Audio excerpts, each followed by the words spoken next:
Hello, you guys. It's me, Alison. Before the show starts, I wanted to give you a little bit of a disclaimer, which is you may notice that the audio does not sound as good as it normally sounds.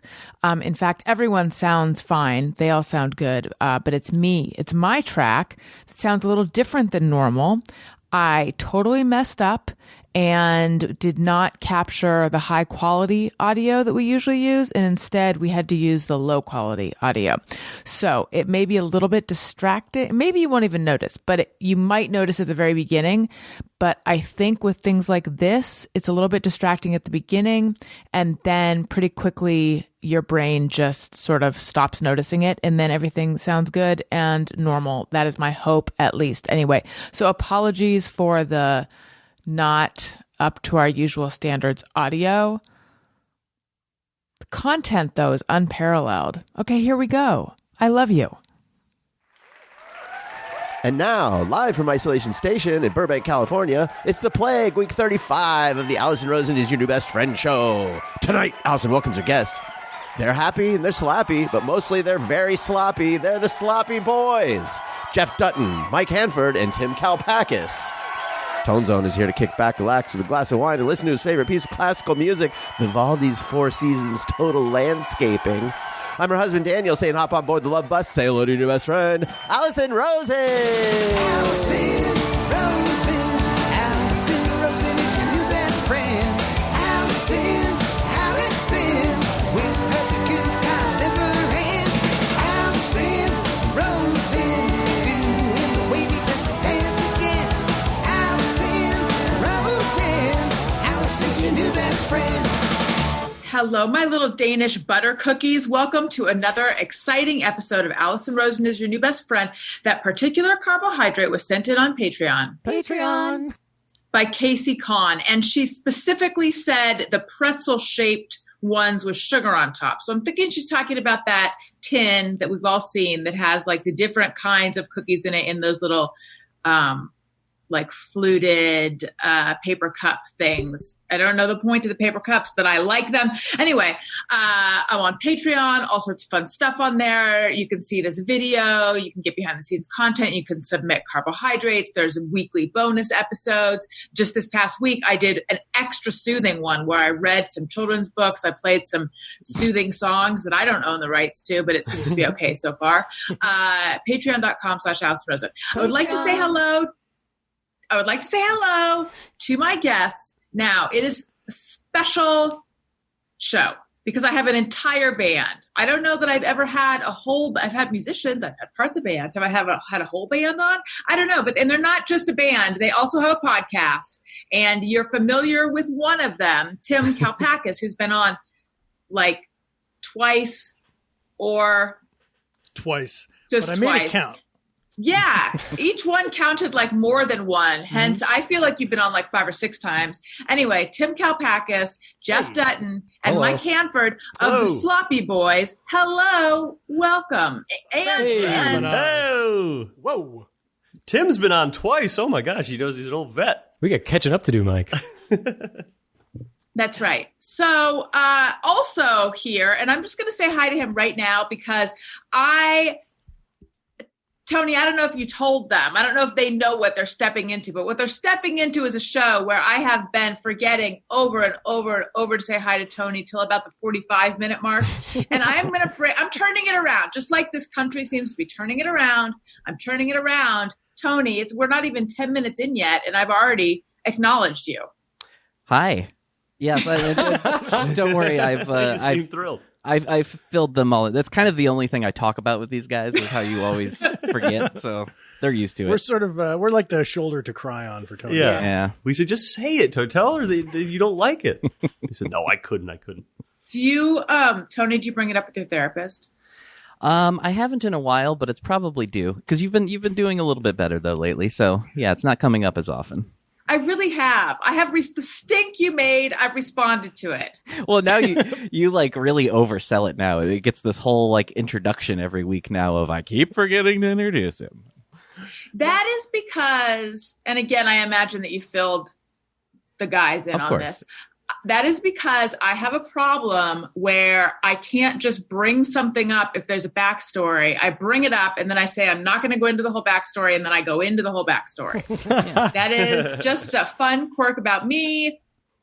For example, the fact that I brought up termites like every single show for like 8 months until the audience demanded that I stop. And then I just brought it back in the form of mosquitoes. But anyway, I feel like with the new cold weather, we're insect free for now. So let's dive in to, look, I have big personal news, which is that I have now become obsessed with The Vow and obsessed with Seduced.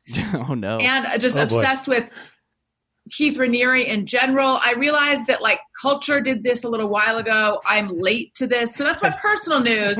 But let's instead talk about the national news, international news, global news. The last time that I did the show, it was Monday before the election, and we didn't know what was going to happen, and we made all sorts of wrong predictions. But now we know, except for some people who disagree, but for the most part, Joe Biden is president-elect. How's everyone feeling? What were your reactions to those few days where we didn't know? I'm just hearing this now. I'm not a big news junkie. But I'm happy. I voted for him. It's very exciting times. I was in New York when the news dropped, and I was outside on the street, and all of a sudden there was like cowbells coming from people's windows and stuff, and people were honking their horns, and it was like, what? Oh, they called it. And everyone was jumping around and cheering and stuff. And right when they called it, some guy pulled past us in a big truck with Jersey license plates on it. And he was like, the country's screwed. Yeah, it's a new world. People dance at gas stations now. I don't know if you saw that. Yeah. Yes, I did. Tony was there. No, I wasn't. I was there too. I wasn't there. Oh, you were? I feel like everybody had the same Instagram, but was there at different hours of the day. It was 7 hours that they danced on that Prius. I walked up to see it, and it was great. But the best was on my walk up there. A car was just parked at a red light, and in the driver's seat, someone rolled down the window and put a trumpet out and started playing the national anthem, just live into the street. So, friend of the Tony, your typing is thunderous once again. Happening? I don't know. Have you guys been enjoying the sound of Tony typing? I like it. He's fast. He is. In the old days, there would be like a ding, brr, ding, when he gets to the end. While you are zooming, but you're using a typewriter. Yeah, who taught you to type, Tony? Who taught you to type? Was it Mavis Beacon or Mario? Or Yeah. Do you do the home keys? Huh? Mike home doesn't. row? No, I do not. I use these 3 fingers, and it's like this. Oh, you And peck.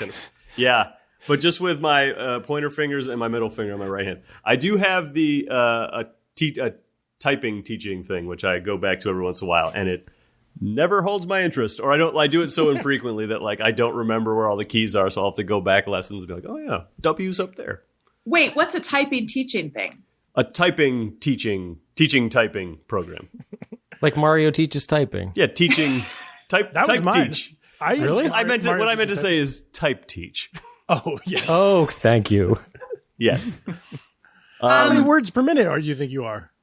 Me? Yeah, with those Low. little pecs. It's like if I'm using the home row the way I'm supposed to, it's like 30.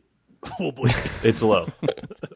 But if I'm using my 3 fingers, it's like 60, but a lot of them are wrong. Why don't you trust this? You do 2 fingers on the one hand and just 1 on the other hand. You don't trust the middle finger. I don't trust the middle on the finger other on the hand. right hand. Scandalous finger, yeah.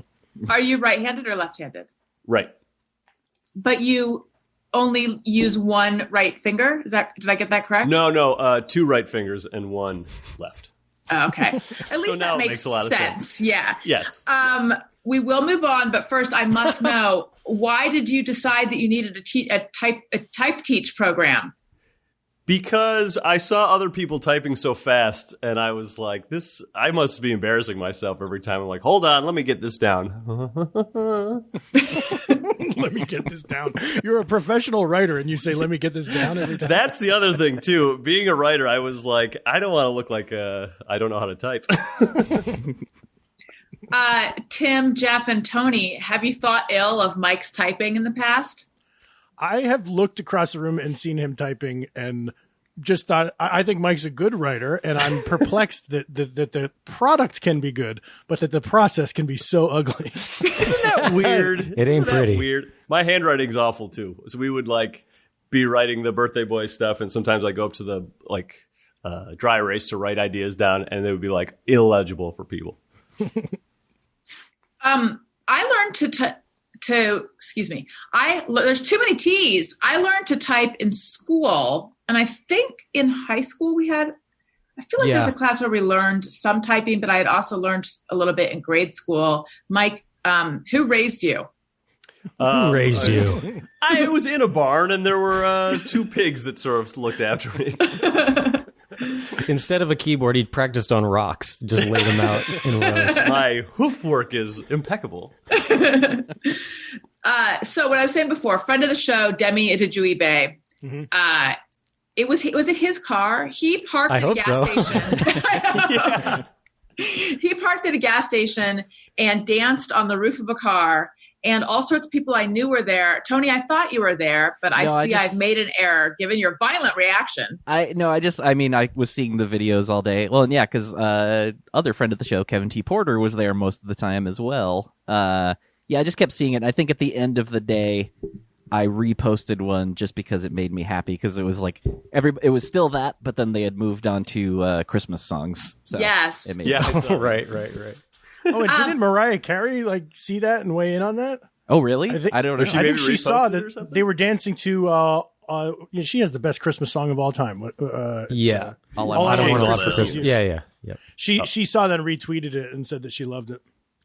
That's great. Why was it that corner that was picked? It was the 76 by where we used to live, Mike. No, I know, but was it just like that's where he was and he got out of his car and got in his roof? Or was that his 1776 is an important year for our nation. But but it's not a mom and pop gas station. There's other locations of 76, to Mike's point. Yeah. I know. I think Demi lives near there, possibly. I know he lives in Los Feliz. Interesting. Yeah, I was actually the same thing. I was surprised that they were allowed to do that all day and that no one came by and was like, you're having too much fun in public. Right. Well, there's the one guy in the little chip stand, and I don't think he had the heart to send everybody home. We kind of had him hostage for most of the day. Seeing all the celebrations, this just shows what a tiny petty person I am. I was so happy, but I was like, how does everyone who see, like, all these people who are just decidedly cool, all these cool people knew to gather around and have some kind of public celebration. Yeah. Now, again, I don't know that I would have gone because in general, I'm opposed to parties during COVID, even for really good news, which I feel this is. Mm-hmm. But still, I didn't get an invitation. Did you guys get an invitation? You know how I found it was, I don't use Snapchat, but I have it. And I found out how to go to the map, and you can see on the map like where the hot spots are for video. So I just saw like, oh, there's a big red spot up on the 76, and then there's a bigger red spot down on like Sunset Junction, and you can just kind of see where the action is. Wow. Jeff has his finger walked in that direction. Yep. Where people are Snapchatting stuff? Yeah, man. Okay. Wow. He really has his finger on the pulse of gas station. I would imagine most parties. people saw it. Oh, sorry. Tony, I talked right over you. I'm so sorry. It's all right. It wasn't worth it. No. I'll see myself out. What I was going to say is I imagine most people saw it on Instagram. That's all I had to say. I think I could be wrong, but my guess, the person that texted me about it was a comedian, and then I saw a little comedy people there. My guess is that Paul Scheer and June Raphael had been doing some, in general, that corner had sort of become where the Black Lives Matter protests were and a few other gatherings over the course of the summer for socially distanced events. So I wouldn't be surprised if Paul Scheer started it. I forgot. I saw a picture of you and your wife, Tim, and that, I forget if it was Elizabeth Lame that posted it, maybe. But that you were one of the key people that made me go, all the cool people are there. Oh, no way. For me. And one lame-o. Ouch. I got called out. I was standing there watching the action, and I had my arm around my wife's waist, And then Paul F. Tompkins called me out and was like, "Look at Tim's sin," because I was standing up like I had traffic to my back, and he said Tim thought the traffic would hide his sin. And I was legitimately embarrassed that I was, I don't know, maybe I got too amorous because of the election news.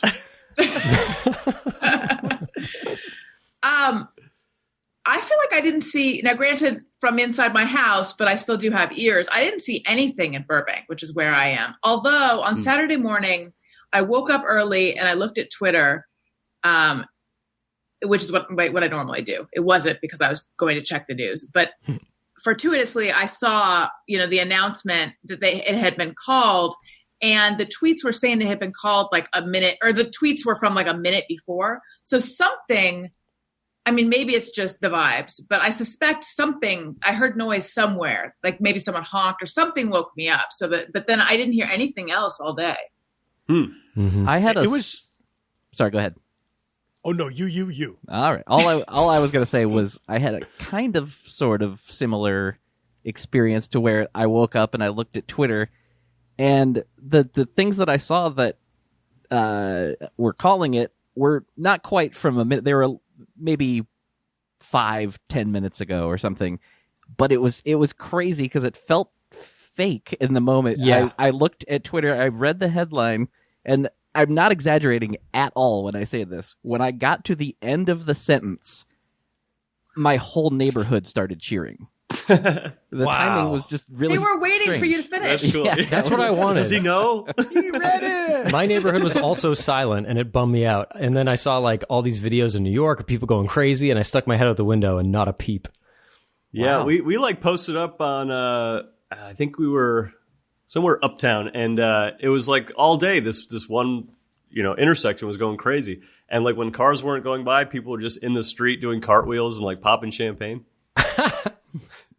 I will say that we drove down to Orange County yesterday. My parents are down there, and we passed a flag, like high up on a flagpole, flapping, and I felt this swell in my chest, which I haven't felt in so long, possibly not ever in that way. Maybe a little bit after 9/11, the flag stirred something inside me, but it's just weird how quick. And I have to say, I know I'm potentially alienating people who do not share my political views, and yet you tune in to hear me talk. So this is what I'm saying right now. They want to hear about termites. It's don't worry. The insect content you've tuned in for has not gone away. Honey, don't. It's just weird how a symbol, and I like to get into just kidding. I was going to say something about semiotics, but I'm not. It's weird how the flag, which has meant something for these past 4 years, can so quickly change. Yeah. Yeah, seeing people wave the American flag unironically out of like joy and celebration, when for so long we were like, oh, mostly we see the Blue Lives Matter variant or some other pairing of like a Trump flag with it. Right. It's refreshing to be like, oh yeah, we should take that back. We should always be taking that and we just live in that country. yeah, take the tug of war and run with it. Right. That's ours. For the first couple of days, though, even though people had predicted it, they had said there's going to be a red mirage. They had said that we're not going to know the results for a few days. I still did feel pretty dismayed for the first couple of days. Oh yeah, Yeah, that Wednesday morning was like, oh man, this could be very different. Because common sense, you'd think like, great, so they have all the mail-in votes and the early votes. They're going to count those before we start because they've had them for weeks. And then that's when I learned was the beginning of tuning in that all those ballots hadn't been counted yet, and they couldn't count them in a lot of areas until like after the polls had been closed. Right. All right. Let's move on now to something lighter. The sex cult that I am obsessed with. Are you guys all watching this? Have you already watched it? I acknowledge this is in a lot of people's rear view, but I'm just late to it. I watched every second of The Vow. I have not heard the podcast or seen the new Stars series. But I was very vocal on Twitter that I hated the HBO series The Vow. Did you always hate it, though, or did you start out liking it? Because I started out like the first 4 I thought were great, and then it went downhill fast. Well, I started watching thinking I'm from upstate New York, and all that went down in Albany and stuff, and I only just knew the word NXIVM, and it was a sex cult, and I didn't know much about it. So I was very excited, loved the first 3.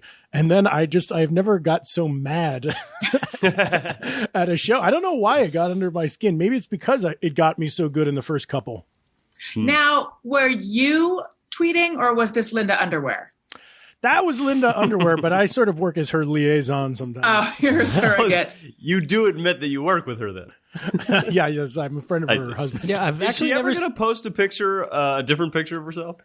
Not only will she not post a different picture, she can't find the original picture. She went looking on Google Images to see if she could find that picture again and can't remember what she Googled. So I was going to say, Tim, I've never seen you and Linda Underwear in the same room before. Sort of like a Clark Kent Superman thing. Hey, maybe this could be a movie. So just to catch everyone up, because last time you were on, we did talk quite a bit about Linda Underwear and her journey. She broke up with her husband and realized that she liked women. Briefly. But she's back with him, right? Yeah, I don't know that she does like women because I don't think it went too well with her new girlfriend. She just tweeted a lot about it. But I think once she got back together with her husband, everyone knew that's the relationship that really matters most to her. They were back together on Saturday because I think they were going to do a few extra pumps because somebody was going to like it. She's overjoyed. Anytime she can get just 1 or 2 extra pumps, she's really happy. But then she was talking about Melania's getting some pumps. Well, that's too. A very good point. So I didn't know. With Melania's husband leaving office, he's usually very busy, but now he's going to have more free time. Right. It's possible Melania will be getting some more pumps. Time for more pumps. Okay. Do you think she wants that? I don't. I was going to say. I don't know. I mean, Melania, I would want as few pumps as possible from Donald. Wow. Tim, I didn't think you got very political. When it comes to pumps, I have strong opinions. Sure. So, Tim, Jeff, Mike. Yes. You guys are a band, the Sloppy Boys. Are you all in the Birthday Boys as well? Oh, Yes, yeah. that's right. Mm-hmm. So how did you all meet, and which franchise, if that's the right word, started first? I know it's not the podcast about drinks. I definitely want us to start referring to all of them as franchises. I like that. We're like Roy Kroc. The crumbling franchises. We all met in college, and then Birthday Boys started first. And Birthday Boys is a sketch comedy group, and Mike Mitchell from the Doughboys is also in the Birthday Boys has how many people are in the Birthday Boys? 20 or 30? Too many. Yeah, way too many. A lot. We, Eddie Pepitone at a stand-up show made fun of us for like 20 minutes one time, and he referred to us as 35 cowards. But there are 6 of us, and we're the musical guys. We started off, our first show was playing a party where we were kind of celebrating a Birthday Boys thing. And then we were like, hey, maybe we'll keep playing music. We're a bad band, basically, is the thing about our band. Yeah. The songs don't sound good. And we all lived in a house together. And even before we had that show, I remember one time we had a U-Haul. Did we get the drum set that early, the day we all bought beds? We moved to LA and we all bought beds? Craigslist. I think we got a drum set before any beds. Day of, yeah. So we moved here with no furniture and slept on our bath towels on the carpet. Got a U-Haul to all buy beds. And then before we turned in the U-Haul, we were like, hey, we have time to look at Craigslist and get some new stuff. And we got a shitty drum set that we put next to Tim's bed downstairs. And so we would like jam after work and stuff. That was the humble beginnings. Where did you guys go to college? Ithaca.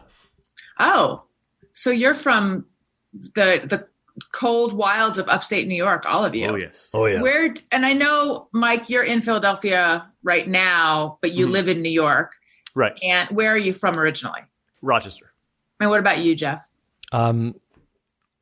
Londonderry, New Hampshire. Okay. Beautiful. Beautiful place. Beautiful. Wait, why is... Oh, this is going to be a really dumb thing. Why is New Hampshire so much in my mind right now? Is this a swing state? Primaries? No, I feel Adam like Sandler, Ninja Turtles. no, The Halloween. no. I haven't seen that. Do I need to see it? Is it good? I liked liked it. I laughed, but actually, I think laughed it's set in Massachusetts. It's set in Salem. No, there's something nefarious in New Hampshire. Oh, I know, because I just read a book about St. Paul's School. What's that? What's that? Oh, St. Paul's School is a super elite private boarding school. It might be like one of the oldest boarding high schools in the country. It's in, oh my God, I just read a whole 400-page book about it. I can't believe I'm forgetting the name of the city. So it's like super exclusive, super elite, like everyone there goes on to Ivy League schools. And this woman, Lacey Crawford, wrote a book called Notes on a Silencing about being sexually assaulted while she was there. Yay. She's like 40, I want to say 46 now. Yeah. And it happened when she was 15, and the school basically covered it up. And then it took her years to write about it, but she has been like 51 other students have reached out to her basically. Yeah, that sounds like my high school.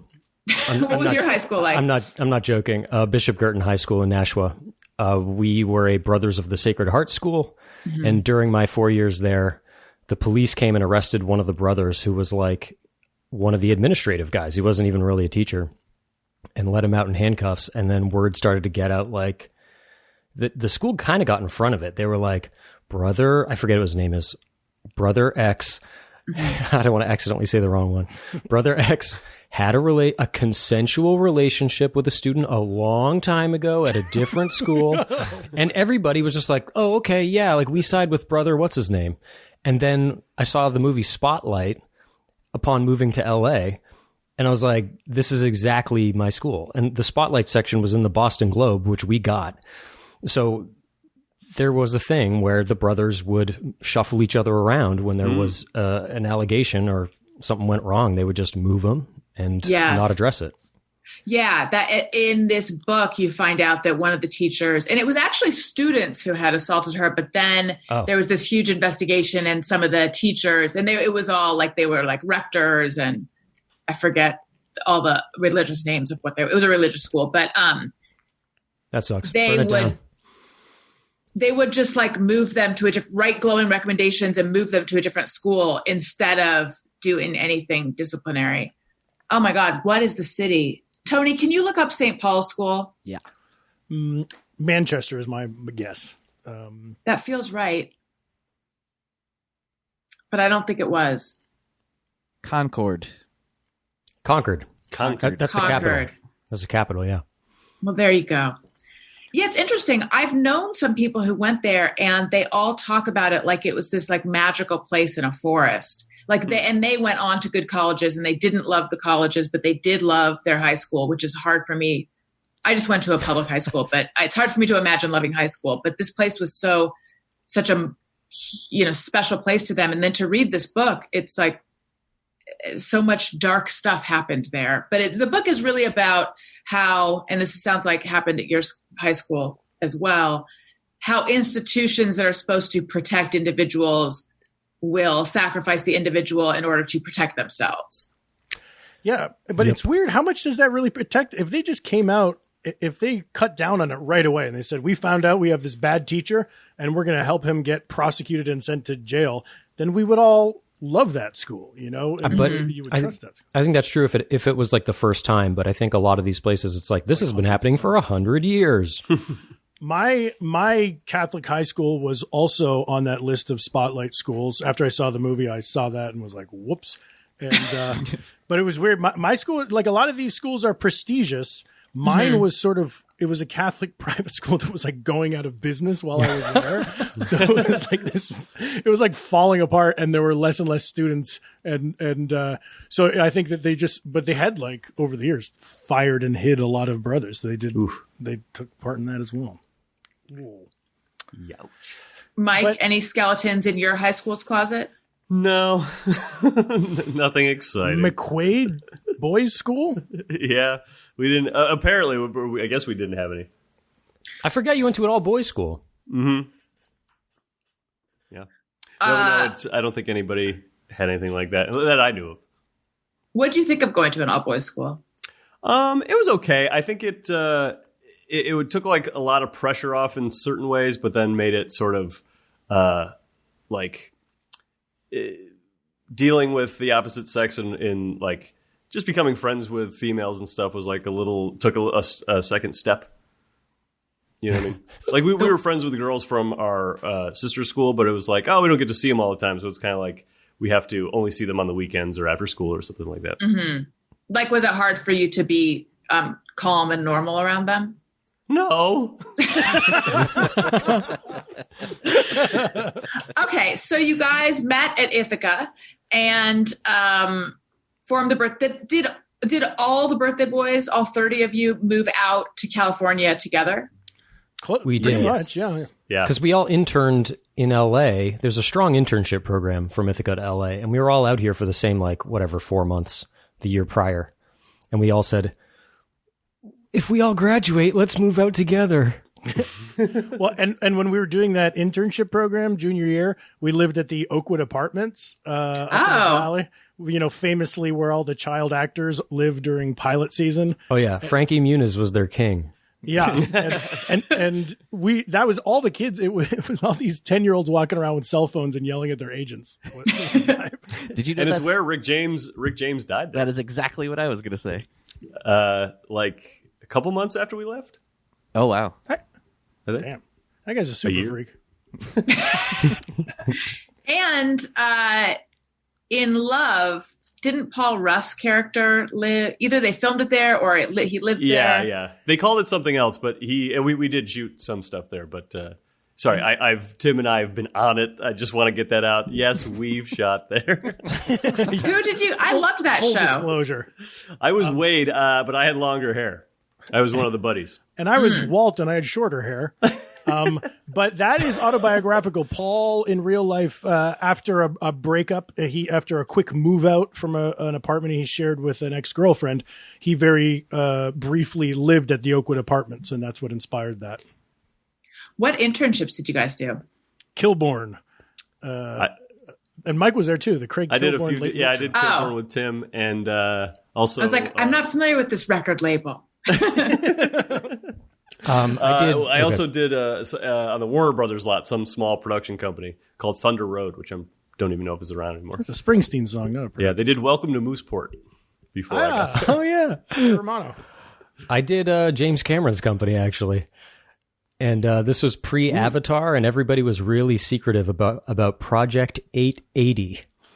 And at one point, I gathered the courage to ask the person that I was reporting to. I was like, "Hey, what's Project 880?" And they were like, "Shh, Project 880 is Avatar." And that was it. And then 2 years later, Avatar came out. It's about big Smurfs. But I did see Peter Jackson the day after he won the Oscar for Return of the King in the elevator.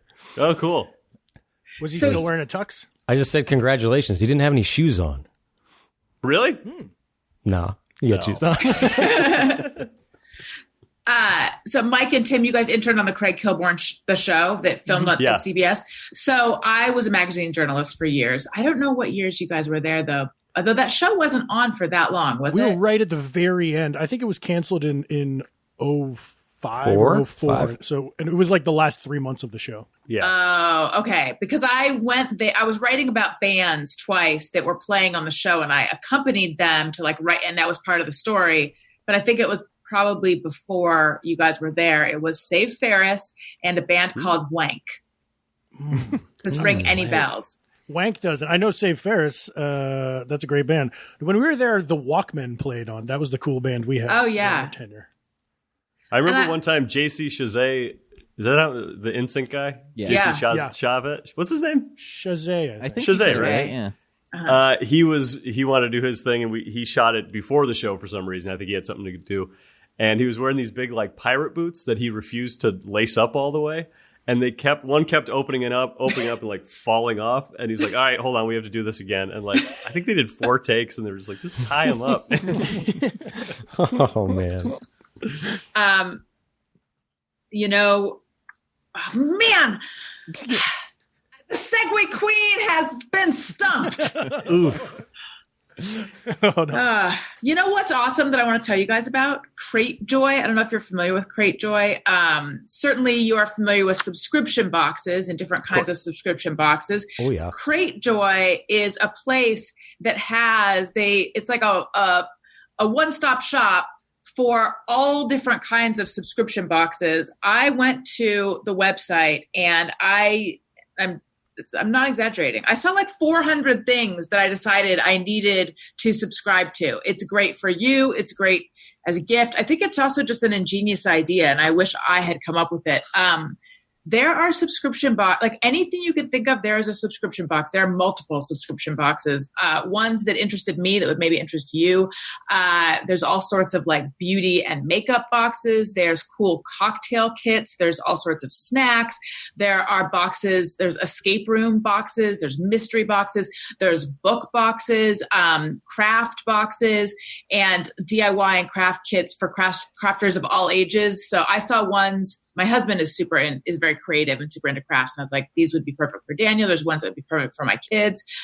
It's really cool. And it's with the holiday season coming up, it just makes a great gift. Looking to give the perfect gift or to treat yourself, you can shop thousands of subscription boxes all in one place and get 30% off your first box when you sign up at cratejoy.com/bestfriend. That's right. Sign up today at cratejoy, CRATE joy, JOY.com/bestfriend to get 30% off your first box and early access to all Crate Joy's holiday specials. Again, that's cratejoy.com/bestfriend. Crate Joy, get joy delivered right to your door. I also want to tell you guys about my favorite socks, Bombas. Are you guys familiar with Bombas? They hug your feet. They'll From make Shark you. Tank, right? Were they? Maybe they should have they that. at least went out. Maybe they didn't get a deal, but they were on Shark Tank. When you wear Bombas, it'll make you hate the rest of your socks. And they do that on purpose. Because I know that when I put mine on, I was like, why aren't all socks like this? Why don't all socks hug my feet and make me feel like I can fly? I mean, I wouldn't recommend trying it in your Bombas, but I mean, they're just great. When you give someone a super comfortable Bombas socks, you're not only giving someone a gift they'll love, you're also donating a specially designed pair to someone in need, because for every pair of socks Bombas sells, they donate a pair to someone experiencing homelessness across the U.S. And since socks are the #1 most requested clothing item in homeless shelters, the generosity of giving Bombas will make a meaningful impact this holiday season. They're specially engineered to be the most comfortable pair of socks you and everyone on your gift list has ever worn. Make them hate the rest of their socks. They spent years perfecting every detail, like eliminating those annoying toe seams, making sure their socks never slip, and creating a special mid-foot support system. From comfort to kindness and everything in between, Bombas aren't just givable, they were made to give. Go to bombas.com/bestfriend today and get 20% off your first order. That's Bombas, BOMBAS.com/bestfriend, bombas.com/bestfriend. All right. And we're back. I'm buying some. Do it. Bombas.com/bestfriend. Tone Zone. Yeah. What's going on with you? We need a Tony update. Oh, I was not prepared for this. I know. I should have told you ahead of time. Nothing. Are you still playing bass, Tony? I saw that on I've been Instagram. Yeah, that's kind of been like my pandemic activity to try and keep busy, is get better at bass. Are you enjoying it, or is it? Yeah, no, that's why I was stuck with it. I mean, I like dabbled for a long time, but I was like, I want to like make an effort to kind of get better. Hey, Tony, working on some arpeggios, huh? You slapping that thing? No, not so much slapping. No, not so much. You got to try it. All right. Okay. Could you though? Would I? Like, would you? Could you? Do you know how? Sort of, but not well. Like, I can't do it well. Jeff, do you do that? Not with that attitude, Tony. Come on. Yeah, I'm bad, but I do it. Yeah, I'll slap anything. Whatever instrument you want. I'll slap a drum, a guitar, a piano. So tell me about deciding to do a podcast about drinks. Now, I've heard Here for the Beer, so I assumed you guys just liked beer, but it turns out you like all cocktails. Yeah, we can't get on the same page. We have a song that one song says we don't drink anything because we only smoke weed. And then we have another song saying that we like every cocktail. I think it came out, we had all these drinking songs, but then coming out with an album this summer, we didn't get to tour and we were sad about not touring. So we did this thing where we were having Friday night Zoom rooms with Sloppy Boys fans, and we could meet fans and talk, and it sort of kind of quickly became that every Friday we were drinking something specific, or we had theme nights. and then when we were done doing those nights, we said, I think this is a podcast. Yeah, and we found this official list too, because we could just arbitrarily come up with things we want to drink, but we found that there's less than 100 cocktails on the official International Bartenders Association list that they use for like world competition. We're like, we'll go down that list. And so you guys are saying IBA, not IPA, but IBA on the show. Yeah. And this is what you're referring to. Yeah, we need to enunciate, I guess. No, It didn't sound like IPA. I was just making it clear because I need to enunciate. You are enunciating. I knew it was IBA. Don't you worry. Nice. It could have been me. I was for the first couple episodes, I was talking into the wrong end of this microphone. For I think the first 4 episodes, I was talking right down the top of it. The three of us are co-hosts, but for many episodes, it sounded like me and Jeff were the hosts, and Mike was our weird guest who was really far in the background, calling in on a phone. What kind of mic is that? This is a Pyle. Pyle. Oh. Only the best. Hey, there it is. I got this right when quarantine started, like a month into quarantine, and I've been talking into it the wrong way for like 6 months on podcasts and shows and stuff. So I apologize to all the podcasts I was on. I feel like microphones need to, and maybe they do, but microphones need to make it clear where you're supposed to talk into, because I always thought you just talk like, no, the opposite. I don't know. Yeah. I thought you just talk into the top of it, but there's plenty of microphones where I think it's called the capsule is like on the front of it and you sort of just talk at it. That's exactly the Pyle. Yeah. And you know what they should do is put a little, a basketball backboard has the little orange square on it. Go ahead and put that on the microphone. Let me know when it's supposed to hit. Or put a little backboard so the sound bounces off. Right. Or put a little target for people who like to shoot things with their voice. Yes, exactly. Do you guys remember? It's a fair or carnival game. I think I've only played it at Circus, where you shoot water like into a clown's mouth and it fills up a balloon. Mm-hmm. Yeah, it's not that fun. Not that fun. The one that's a little more fun is the one where you squeeze the water and it goes into like hole and your horse moves on the top. I haven't done that. I don't know if I've done that one, but I have done the one where you roll the ball and like if it goes into the 3, it goes. Oh, the horse. Yeah. That one's pretty fun. I haven't done it in a long time, but I used to be weirdly good at that game where there's like a little ramp and the bowling ball has to go over the first hump, but not over the second. Oh, yes. Yeah. Interesting. What can I do with that talent? Win more Cartman toys at the fair. Yeah. How many stuffed Cartmans do you have? Well, what I do have more than one of is a Snoopy dressed as Boy Snoopy. Oh, wow. That was a long time ago. That I was you won last. That at a fair? This was at Circus as well. Oh. Circus in Las Vegas. We used to vacation in Las Vegas, and this was back before there was like anything for kids to do. So my parents would hire these what can one say about a babysitter that works for the hotel? They were characters. And then occasionally, like every trip when we would go to Vegas, at the end, usually my parents would take us to Circus. And like we lived for that. We lived for going to the mall and going to the pool. And then we just hope the babysitters were kind of fun, and they usually weren't. Wow, that's great. Do you go to Vegas now, or do you like it? I really don't that much. Yeah. I was excited when I turned 21 so I could gamble. And I gambled a few times. And then the last time I went, I didn't even gamble. Like the last 2 times I didn't even have a desire to gamble, at all. And I figured, why make myself, if it doesn't appeal to me, like, why make myself do something where I'm for sure going to lose money? Right. So yeah, I went when I was, I'm the exact opposite, by the way. I think I'm going to win a bunch, and I lose every time. I go to that roulette table and get up and go down. Well, it's weird because when I was into it, I was playing craps because, you get the best odds. And I mean, you lose money so fast at craps, or you win so fast, which I have not experienced. I don't think. Maybe a little bit. Craps is so intimidating to walk up to that table and be like, hey, I want to try this. And the dice are flying around. I'm like, no, thanks. It really is. And I remember I made an error and I felt so stupid. And it was like I had just confused the come line with the pass line. I don't even know what these things mean anymore. But I think I was like trying to convince them, like, I know what I'm doing. And then I so didn't. Yeah, no, I don't really love it. Do you guys love Las Vegas?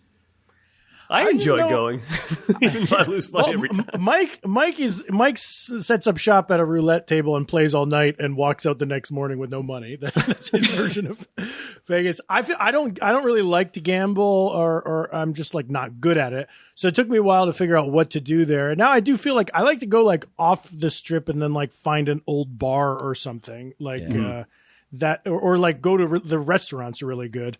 But I kind of gambling. I wish I could get in the spirit of it. Everyone's having so much fun, but I just lose $200 right away and then I frown. Yeah, it's never worked out for me. And I used to like it when I was 21 or 25 or whatever. But I will say, Tim, I mentioned this to you the other day. I'm starting to get a little hankering for Vegas because I've been such a shut-in. Right. When we get our vaccines, so that could be good. Yeah. It's fun to walk around on the street, like on the sidewalk, with a drink too. Oh yeah. I like kind of walking right out of a place holding a drink. It's exciting to me. Now, like a normal drink in a rocks glass or some kind of tall drink. And then I'm not talking about the tall drinks on your podcast. I'm talking about like the tall, embarrassing drinks. The plastic yard thing? Yeah, something like that. Anything they'll let me carry. I'll carry 2 drinks.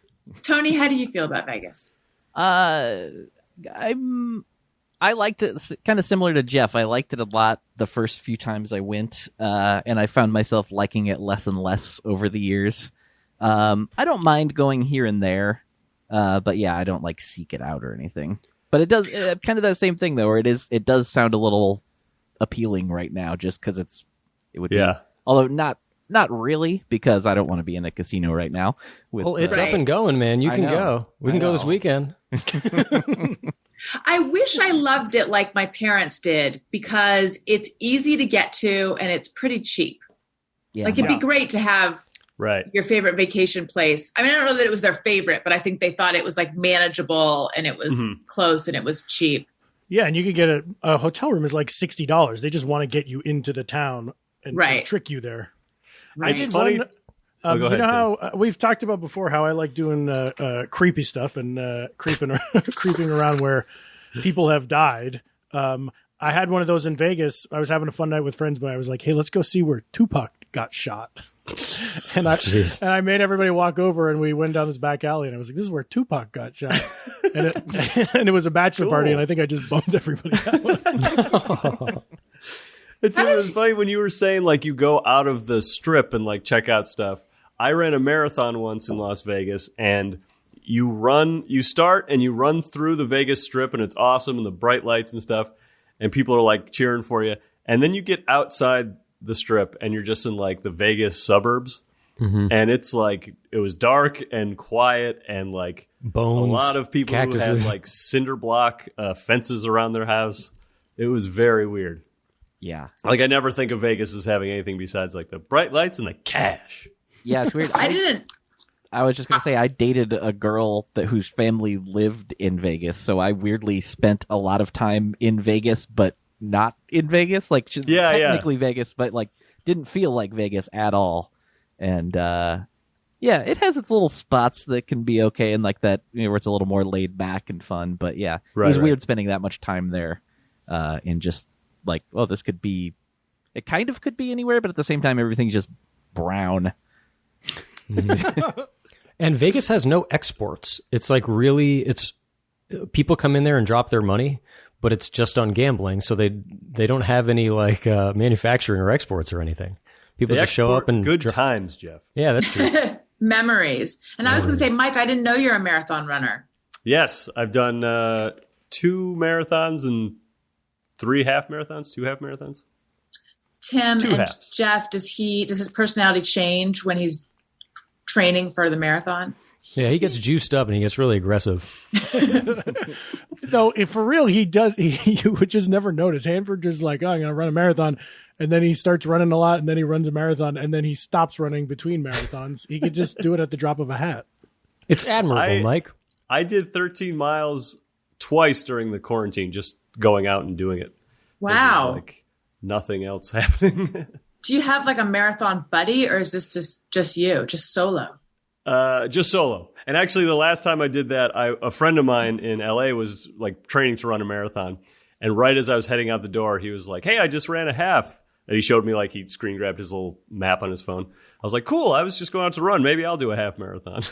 I did, just to like send him mine and be like, "I did it too." I am one of those people where I can't even run. Like, I really just can't run. Yeah. I remember running to this Glassjaw song many years ago that was 5 minutes long, and I'm like, I just have to run for the duration of this song. Like, I just find it really uncomfortable. And I've heard from other people who are like that, and I feel like it's usually a lady thing. I don't know many dudes who are like, I just physically, I cannot, my body's does not allow me to run. Oh, I hate it. Yeah, you do? Okay. Yeah, I mean, there have been times where I'm like, I'm going to do 3 miles, and I just hate every minute of it. And when I get back, I'm like, that's like the cap for me comfortably is like 3 miles. The cap for me comfortably is like 3 minutes. 3 steps. But I got a weird hybrid of all of these where I've run 2 miles every day of my adult life, basically. I don't skip a day. I always run 2 miles, and I cannot run 3 miles.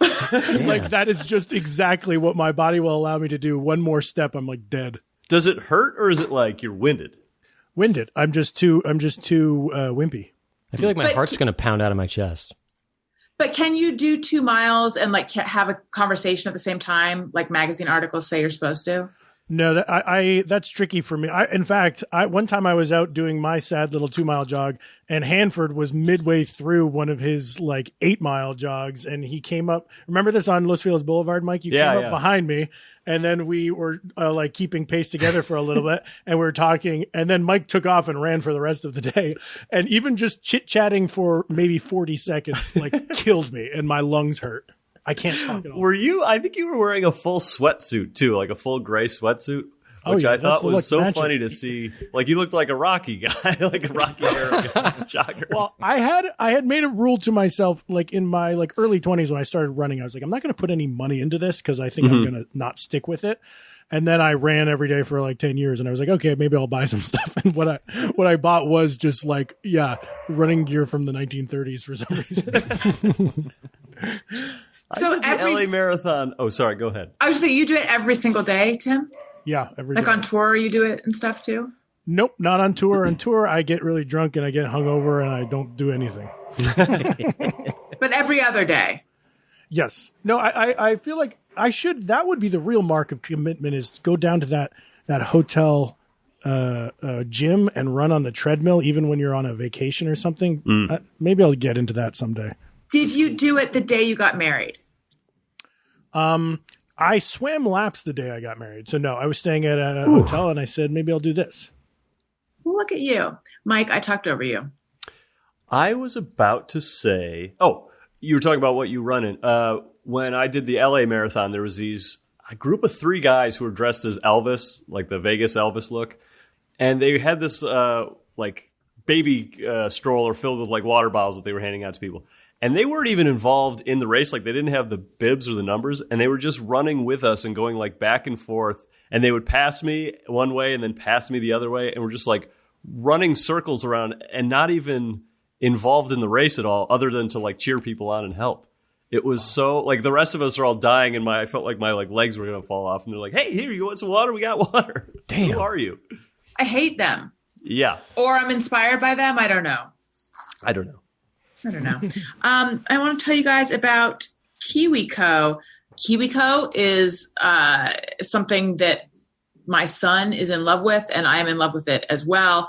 They send you hands-on science and art projects. They have them for kids of all ages. So they have like different crate lines depending on what age your kids are. It's everything needed to spark curiosity and kindle creative thinking, which makes KiwiCo the perfect gift.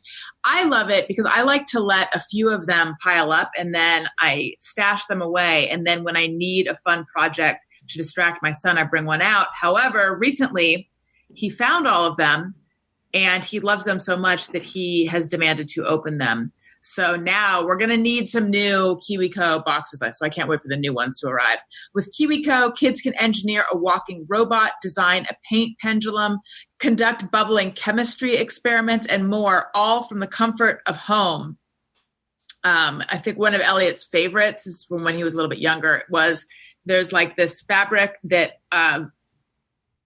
makes a little pouch, and then you open it and it makes a lake, and there's this little fish and a little fishing pole with Velcro, and he still plays with it all the time. You can like go fishing in the lake. It's super cool. KiwiCo is redefining learning with hands-on projects that build confidence, creativity, and critical thinking skills. There's something for every kid or kid at heart at KiwiCo. Get 50% off your first month plus free shipping on any crate line with code Alison at kiwico.com. That's 50% off your first month at KiwiCo, KIWICO.com, promo code Alison. Again, that's kiwico.com, promo code Alison. So I want to do Just Me or Everyone in a moment, but I was curious, Mike, you used to live out here, hence the running with Tim, but you moved to New York recently? Yes, last year. Right. What made you decide to move? My girlfriend's from New York, and she's been wanting to go back for a couple of years, and we just figured, yeah, let's give it a whirl. How are you feeling? And I like New York. I like New York a lot. Are you happier there? Maybe not happier or less happy, but also the being here for 7 months of the pandemic has been weird. Yeah. It's weird to move a place and then a couple months in be shut down. Not your classic Big Apple experience. No, it's a little different. Well, plus it hit the city so hard. I mean, people were predicting. And I think the numbers like just went up yesterday, so we're probably going to be doing the same thing. My friend just got. Oh, sorry, go ahead. No, you go ahead. My friend just got back from New York, and he was saying that they do it better than we do it here in LA. Like the restaurants and bars are much more figured out as far as you get the menu on your phone, so you don't have to handle all the menus, and there's a lot of beer gardens. Right. It's a lot of it. All the restaurants have their like tables out in the like bus lane of the street. And maybe like New York is more designed for walking anyway. So you guys roll with the punches better. I don't know. Yeah. Yeah, us New Yorkers, we know how to roll with that type of shit. Are you going out? Is everyone going to restaurants? I have not been to one yet. I haven't been in a restaurant. Like I haven't eaten indoors, but I've eaten outside. And how does it feel? It depends on the restaurant. Like I won't go to a place if like all the tables are filled and even if they put like some glass up between people, I kind of like need to be away from people. Yeah. And Jeff, but I have been on the subway, and like the subway is everyone's masked. Are there a lot of people on the subway? No, it's definitely gone down. You can, get some space, but or if a train pulls up and it's packed, I won't get on. Yeah, that sounds kind of harrowing. And Jeff, you went to a restaurant in LA? Yeah, I mean, I've done like a lot of grab and go type stuff. I try not to dine in. I think I've dined in at one place, but yeah, it's not great. It's not fun to walk around and I think people have kind of gotten on with their lives. They just do it with masks now, but it is hard to just kind of like, I'm just going to tune out this thing I know is happening. Yeah. Right. I've definitely gone back to my old practice of like, I got comfortable enough where after I finish the meal, I call for the chef and I give him a big kiss on the face and mouth. I'll hug him and hug the whole staff. But yeah, I've kind of gotten back to that. It's so interesting culturally. In Japan, I think that's considered rude. So you would be weird out there, Mike. I'd be weird, yeah. That's bizarre. All right. So let's do some Just Me or Everyone. This is where people write in with things they think or do, and they wonder, is it just me or is it everyone? People submit them on Twitter. And I think you guys might have some as well. Is that right? I do. Yes. Excellent. Let's hear the song. Sometimes I ponder on something I have thought just me or everyone? All right. Well, let's start with our guest, just me or everyone's. Who wants to go first? Okay, so we're doing something that we think we do. We want to know if other people do it. Yeah, something you do. Or I always say I make it complicated by saying something you think or do, because it can just be like, I always have this particular thought, but basically it's something you do and you wonder, is it just you or is it everyone? Okay, I am assuming this isn't everyone, but I'm curious if anyone does this. So anytime I'm eating like a full meal of like a protein, starch, and vegetable, I will most often say it's a steak, a baked potato, and like steamed vegetables. I will eat the vegetables first to get them out of the way. Entirely? Yep. I do that too. Yep. You do? Yeah. Just because it's like vegetables, the steak and the potatoes are the fun part. Exactly. Like, let's get that. It's like the pregame. Get that out of the way, and then I'll tell you, get to the real deal. On that note, Mike, whenever I eat Lucky Charms, the cereal, I will eat all the oats first, so that I just have a mouthful of marshmallows for the last couple bites. I can relate to that. I think that I remember eating the grape Smarties because I feel they're the grossest of what's already kind of a gross candy. But then at a certain point, I realized like, oh, well, if I don't really care for a certain food, just don't eat it. So then I was like, that was probably like around the time of trying to diet as well and all that stuff. So it's like, I'm only going to eat the thing I want, but I can relate to like wanting to leave the part you like best. Right.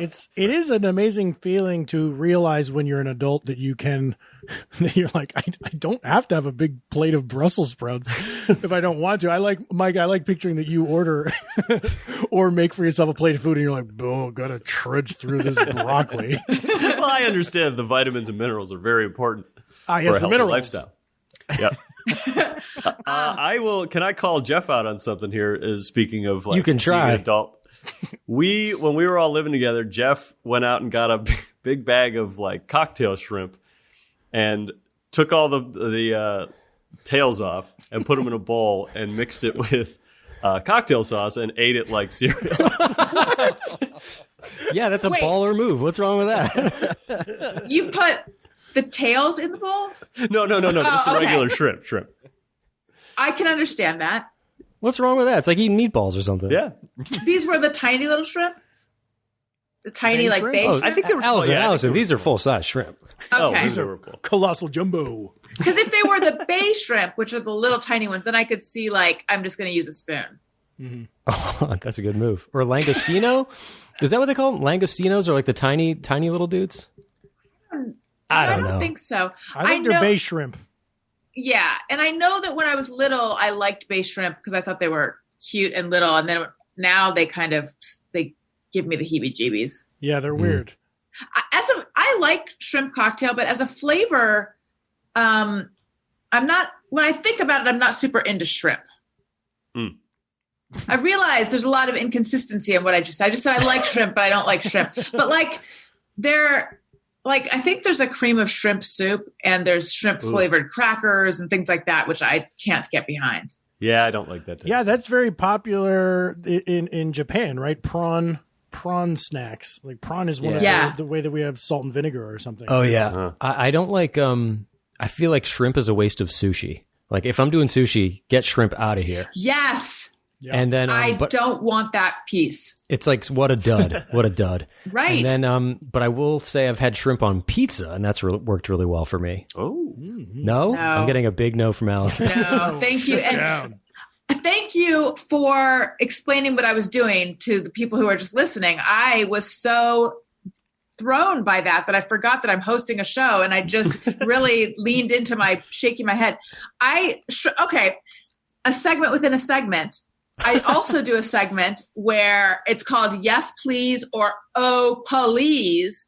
Tim has done this multiple times. Ooh. I invented this kind of thing, and then, Tired or Wired came out, Hot or Not, etc. But I invented this. And we're looking for hot takes. So I don't want to hear anything diplomatic. I don't want lukewarm. I want a strong reaction. And we have a song. He said, yes, please, give me some of that. Oh, please, that's much crap. Okay, so the question is shrimp on pizza, and I give that and I always forget which is, I give that an Oh Puhleeze. That sounds so not good to me. No, thank you. Is it Kim? because of cheese? Is it because of dairy and seafood together? Gotta be. Oh. It skeeves people out. Yeah, it's just the idea of that seafood flavor and that texture on pizza. I mean, the thing is, actually, when I think about it, cocktail sauce is tomato based, so maybe it doesn't have to be so gross, but it just feels gross to me. Like, I don't want to mix seafood with pizza, and I also don't want a hot shrimp. I'm a big old yes, please. Mike, you've had Johnny's. Remember, we used to work at a place and there was a Johnny's Pizzeria? Uh-huh. And they had a shrimp pizza, and it was good. I don't remember it. I am a yes, please, because I want to try it, but I don't remember that. Yes, please. I'd like to try it. Yes, please, I'd like to try it. And yes, please, I think I would like it. I'm a passionate yes, please. There's a place I go to in Saratoga Springs, New York, where they give you a bunch of lemon wedges to squeeze on your shrimp pizza, and it's delicious. Ugh. And then broadening out to seafood in general, in New Haven, Connecticut, they get all this clam pizza that I know that sounds extra gross, but it is maybe, I think, possibly the best pizza in America.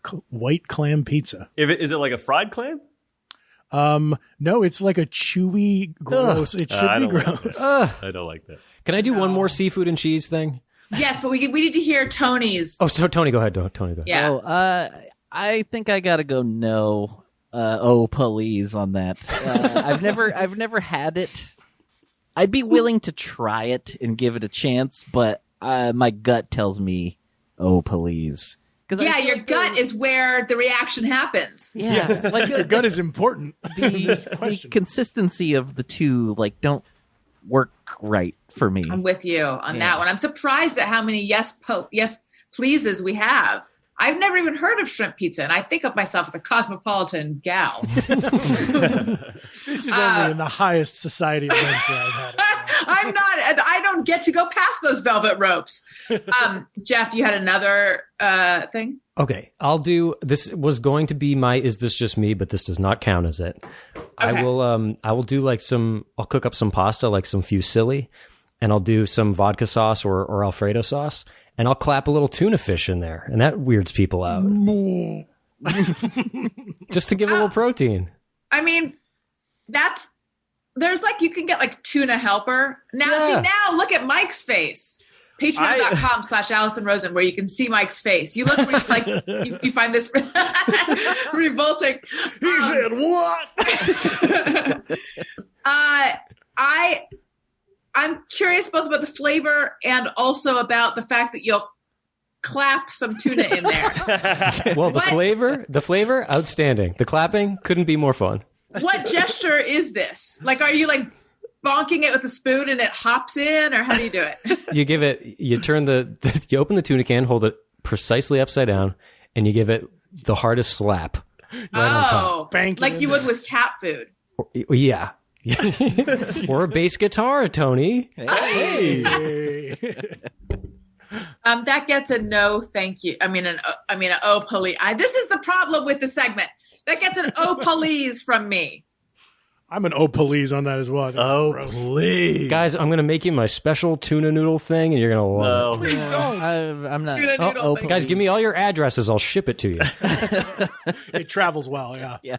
Right. Tony? Oh, please. Yeah. No. I don't I'm not a big tuna guy. You're going to leave me to... canned tuna. No, I can't deal with that. I like spicy tuna with some sushi or something, but yeah, beyond that, not so much into the tuna. You're going to hang me out to dry, huh? Yeah. Yeah, I am. All right. Another seafood thing, another essence of seafood thing. My husband sometimes drinks, is it like a Michelina? Like a clamato. Michelada, yeah. Michelada, yeah, in a can. And I had a sip of it. It's beer and clamato. Mm-hmm.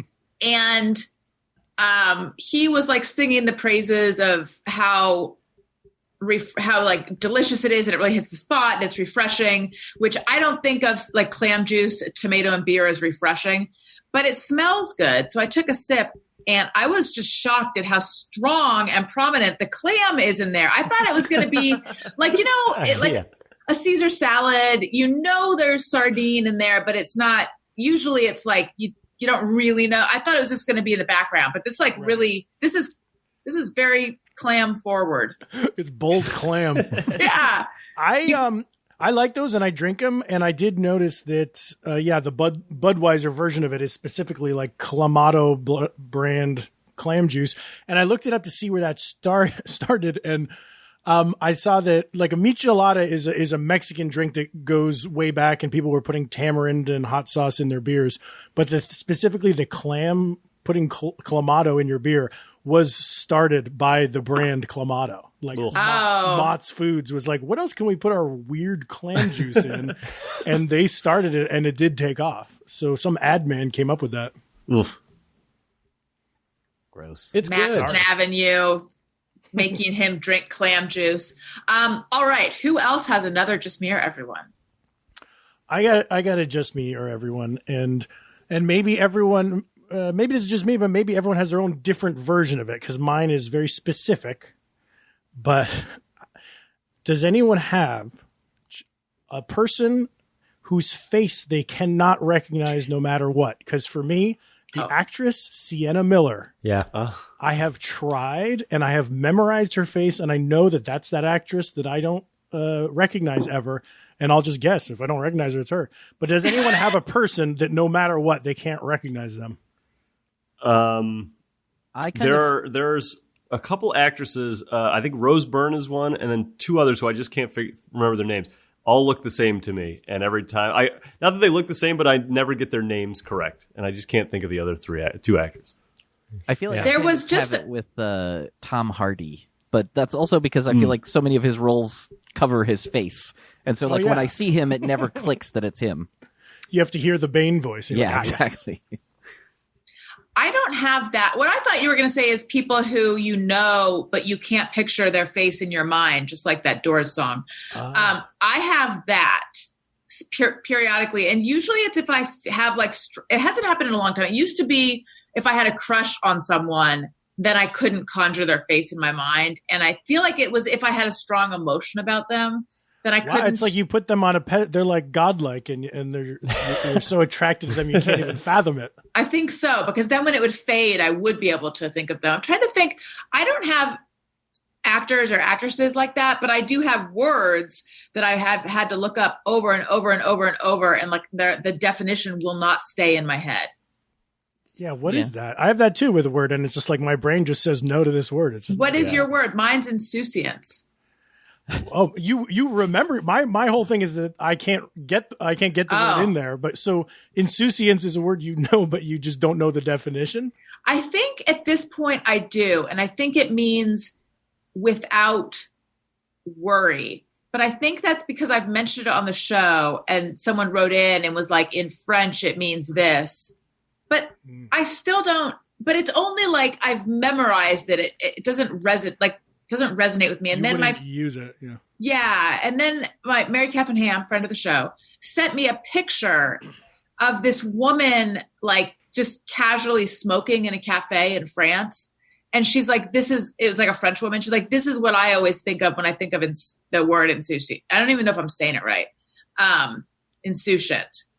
And so now I have that image. So now I just think of it as someone who is sort of rambunctiously without concern, but I don't know if that's what it means. I had that with for the longest time. I had no idea what the Ozarks were, and people would be like the Ozarks, and that word. I mean, that's such a strange word. It could be anything. Like it could have been a garment.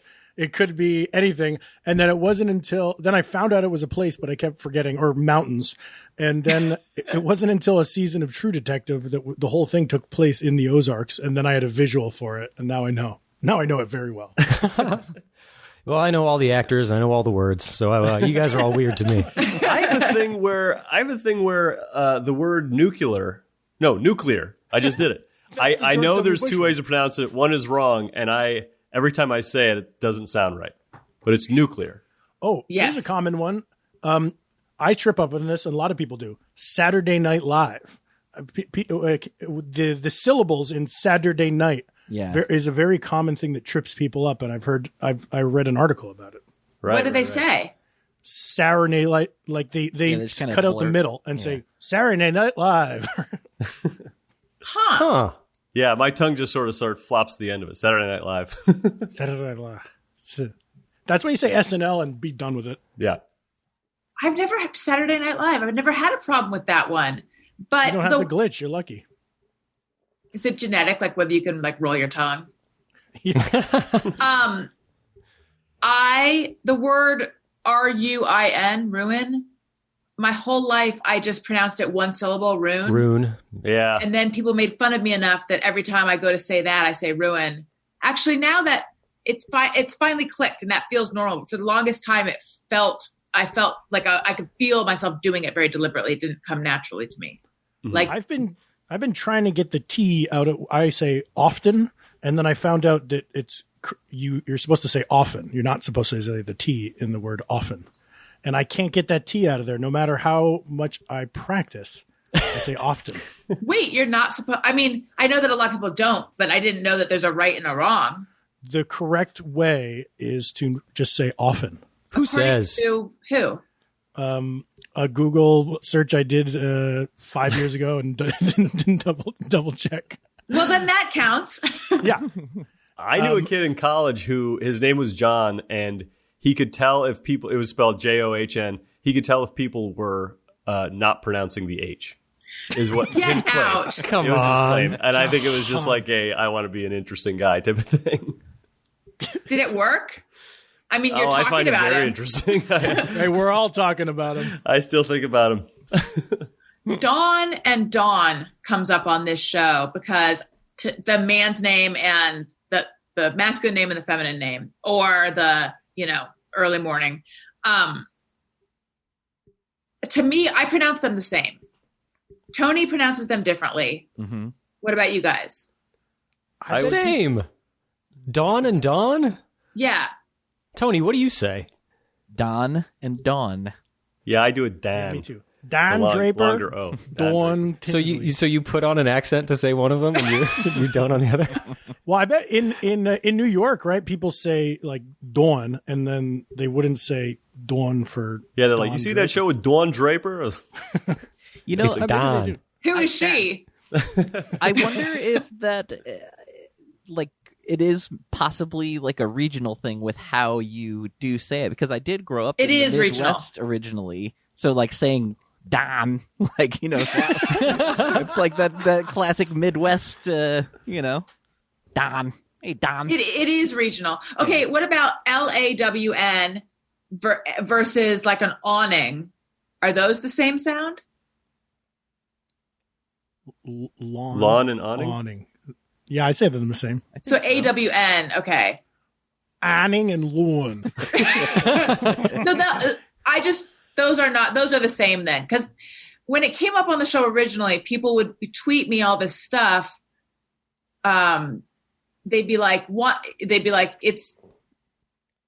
they would come up with other words that to them had the same vowel sounds as dawn and dawn. And I would read it and I'm like, but those are the same to me. They'd be like, it's like lawn versus, and I can't remember what the other one is now, what the other ones are. But anyway, to people for whom they're different, they're very different. Okay, let's see. Some people tweeted them at ARIYNBF.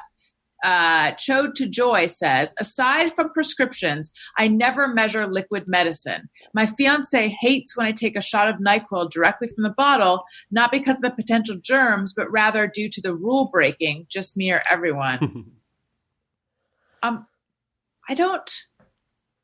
rarely take liquid medicine. If I'm taking cough syrup, I would just pour it into a teaspoon, but not really measure it. And I remember seeing someone swig cough medicine from the bottle does freak me out a little bit. Oh, I do the cup, but just whatever the top line is. I'm not sure if that's what I'm supposed to do or not. But I've seen you fill it to the brim. Yeah. Pouring over the glass. top. You know what you got to get, Mike, is I had one of these when I was a kid. It looks like an alligator, and you put it in his mouth. You know what I'm talking about? Yeah. I know an Oh, alligator neat. is. It's so you trick little kids into like taking their cough medicine or whatever. Well, I don't need to be tricked. I've got a cough and I need it taken care of. Recently, I learned my husband, when he does laundry, uses way more detergent. I just fill it up to the number 1 line regardless. And I don't know, he's like up to the 3 or 4 line. What about you guys? Just the low line, the lowest. I one. put a little. That's I don't even same. look at the line. I just put some in and dump it in. What? And my clothes stink. They're That's dirty why and they nobody's smell. on the subway with me. Okay, here's one. This is a little bit controversial for me personally. Patrick Thorne says, unsubscribed from the podcast due to Alison leaving in and agreeing to Ken Reed's rant about preparing explosives if Trump wins. Now, I debated whether to read this one or not because I don't like to give a lot of attention to stuff like this. However, it does delight me to think that we're doing his Just Me or Everyone, but he won't hear it because he unsubscribed unless he didn't really. He can still listen. He just has to find it and click on it. It just won't Right. automatically. Right. Look, everyone's emotions and passions were running hot when we recorded. I don't remember what Ken said. I remember he was fired up and was a little ranty. Yeah, I don't even remember it. I don't remember I don't remember that coming up. I don't either. That being said, I've been doing this long enough to know that when I am sure something didn't happen, then someone will send me a time code. And I'm like, oh yeah, I guess it was in there. But my memory is not him talking about explosives. So, yeah, sorry. But I feel like, hey, oh well. I felt like I had something more valedictory and strong to say, but then I realized I don't. You were explosives. So you were gonna just blow stuff up. No, I didn't say it. It was what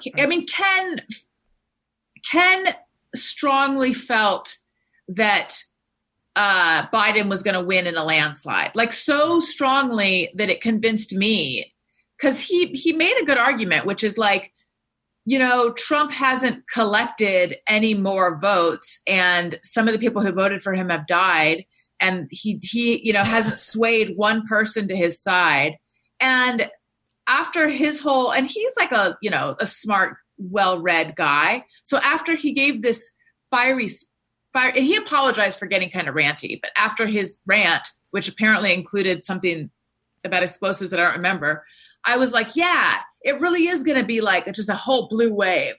But we were wrong. Yeah, I think that you were being a good host and you supported your guests. You don't have to shoot that down. Yeah, I will address that, which is the fact that he's subscribing because I left it in. I leave almost everything in. If I stumble over my words and mess something up, that might come out. Sometimes I'll have a big brain fart and I'll say, Tony, clean this up, make me sound smarter. But I'm not going to take out someone's opinion. That's good. That's no spin. That's right. This is the real no spin zone. I'm worried now, though, because I wrote down a long list of things I want you to cut out from this episode. Oh. It's almost everything I've said. I can't go on record. Including your opinions about shrimp pizza? Yeah, I'm involved with the shrimp industry. I shouldn't be talking about this. Let's see. Here's one from Greg Heller, former regular on the show. When giving out your credit card info over the phone, do you walk from room to room so just in case anyone is listening, they will only hear part of the number?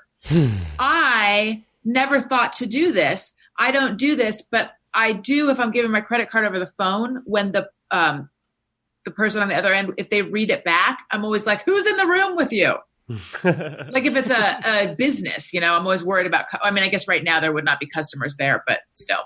Do you guys do any of this? I hadn't thought about that, but that's valid. I'm going to add it to the list of things to be neurotic about. Thank you very much. No, I don't do that. It has crossed my mind of just like, oh, if I say my credit card number, somebody could take it, but don't they need more than just the credit card? Not always, I guess. I think sometimes they just need the credit card. Yeah. If you're reading the credit card, you're also reading the expiration or the code on the back too. You're giving them everything they need, Michael. Plus, I leave it right outside of my door just to air it out after I talk about it. Because it's so hot from all the purchases. Yeah. I'm a Oh Puhleeze on that one because I think that every time you buy some food, it works. It works. When you buy food at a restaurant, every time ever in your life you've given that server your credit card, and no one has ever written that number down and then ripped me off afterwards. I think that your credit card number is like, if I started worrying about what's going to happen in my home or something when I'm reading it out loud, I'd lose my mind. Oh, also, yeah. I'm Bank of America, and they send me a new debit card every like 3 months and ruin my whole fucking life with the saved passwords on my laptop and my phone. Like every once in a while, they'll be like, "Hey, there was a security breach. Here's your new thing. Be sure to put in the new numbers on 20 different websites." Oh, what a pain. My parents, the same ones who went to Las Vegas, would always give out a fake phone number when businesses would ask for their phone number. And I, growing up hearing that, not wanting to have to like think of a fake number, they had like, it was like the same fake number they would give. I just give out my real number, and now I get spam calls all the time. And I think like, I really wish that I had just wanted to, be a little less honest. Do you guys give out your number? I do. I give it out, and I'm getting all the spam calls, and it's ruining my life. I have to screen all my calls, and I miss important calls all the time because I get 10 robos a day. Right. I miss calls all the time. My phone's doing this fun thing where it won't let me know if someone's calling in, and I'll just get a voicemail being like, "Hey, I just called you," or I get a text from people. I just called, so call me back, because now a lot of people know that my phone doesn't ring for me. Well, that's weird, Mike. That's probably just a do not disturb. That should be. Oh, maybe that is do not disturb. It's kind of the main function of a phone when you really think about it. But you're right. It's an older phone. It's an 8. Maybe I need to just update the phone. 8? That's like 10 years ago. You guys, thank you so much for coming on the show. This was so much fun. I'd like to remind everyone on Patreon, patreon.com/Alison Rosen. And there is a promotion right now. If you sign up for it, so normally it's a monthly thing. But Patreon is now offering annual memberships. You can sign up for a whole year and you get 2 months free. So 12 months for the price of 10 months, patreon.com/Alison Rosen. On my Monday show this week, I have Alexa Bliss, the WWE superstar. So check that out, youtube.com/Alison Rosen if you want to see the whole video. I'd like to welcome the new Patreon people. We have Lauren H., Brianne A., and High Fidelity. Hello. Welcome. If you like what you're hearing, make sure you're subscribed. Leave click 5 stars. Leave a nice comment. We read them on the show sometimes. This is my other podcast, Childish. Follow me on social media at Alison Rosen on Twitter and Instagram. And I'm going to separately go around and have you guys do your plugs. Although, as the Sloppy Boys, you have like communal plugs, but you handle this however you wish. Tim, where do we find you? You can find me on Twitter and Instagram at Tim Kalpakis. And then as a group, the Sloppy Boys on everywhere, just at the Sloppy Boys. Jeff, what about you? Twitter and Instagram at Jefferson Dutton. And I got nothing besides Sloppy Boys. If you see me on the street, say hi. Mike? I'm at Mike Hanford on Instagram and Twitter. And yeah, it's the Sloppy Boys for me too. I got nothing going on. It's like quarantine. When might there be more Birthday Boys stuff? We would have in a normal year probably done a show in San Francisco this January, but now we'll just maybe we'll let it wither and die and never do anything ever again. The refrain of COVID. Mm-hmm. Yeah. Tony, what about you? At Tony Thaxton, Twitter and Instagram. And then I do want to say this Friday, there's going to be another Don't Stop or We'll Die live stream. That'll be Friday at 6 p.m. Pacific, and that's twitch.tv/Don't Stop or We'll Die. It's going to be a much longer show than we did the last time. We're going to play a full show, couple of sets, I think.